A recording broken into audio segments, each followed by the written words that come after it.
paz do Senhor. Os profetas sempre existiram para direcionar. No caso, vamos tratar aqui do Antigo Testamento. Não vamos falar de gregos, romanos, egípcios, não. Vamos tratar aqui da Bíblia.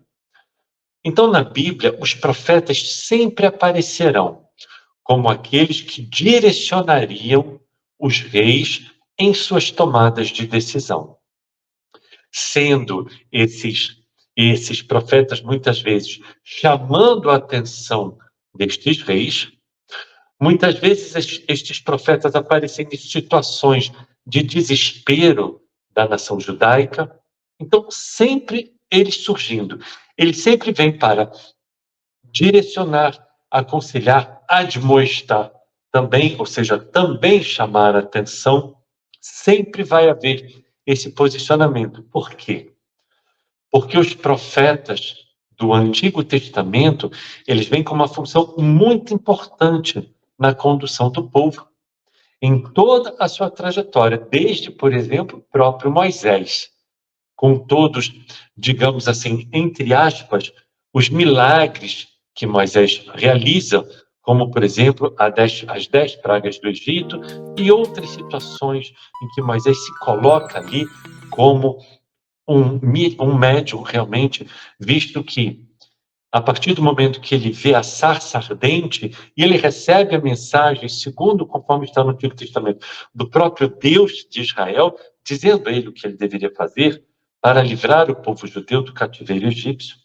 Então vamos ver que sempre os profetas no Antigo Testamento, eles tiveram um papel fundamental. Vamos ver que é graças às profecias que os judeus passaram a esperar o Messias.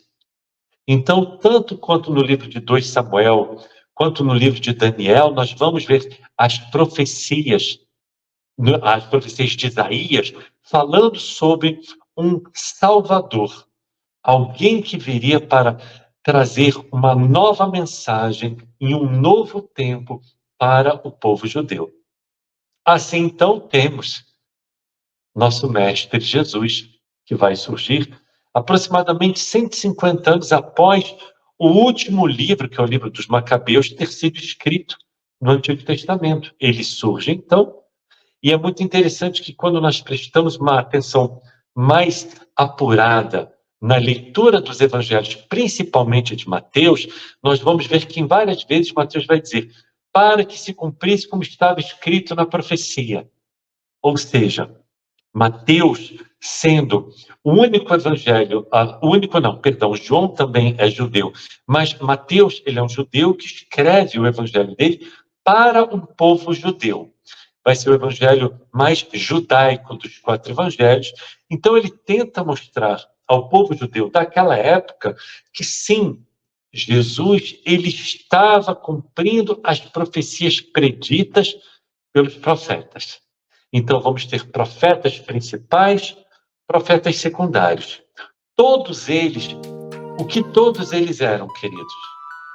Médiuns. Simplesmente assim. Eles diziam então que era Deus falando através deles, porque era o entendimento que eles tinham. E, portanto, como mensageiros de Deus, eles eram recebidos. Mais tarde, já no Novo Testamento, nós vamos ver então que a palavra profeta, o dom da profecia também vai aparecer, mas vários outros também.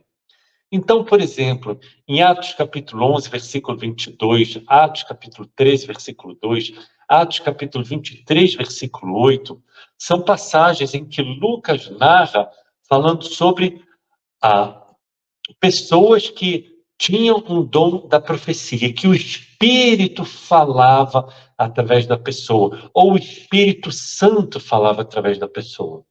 Então, vamos ver, por exemplo, eles discutindo entre os fariseus e saduceus, por exemplo, em Atos capítulo 23, versículo 8, visto que os fariseus, eles eram os mais radicais e fundamentalistas na religião, e eles acreditavam em vida após a morte, em anjos e em espíritos, e os saduceus não. Então vamos ver sempre que mesmo dentro do judaísmo, a questão da profecia, da mediunidade, dos espíritos falando, era algo mais delicado.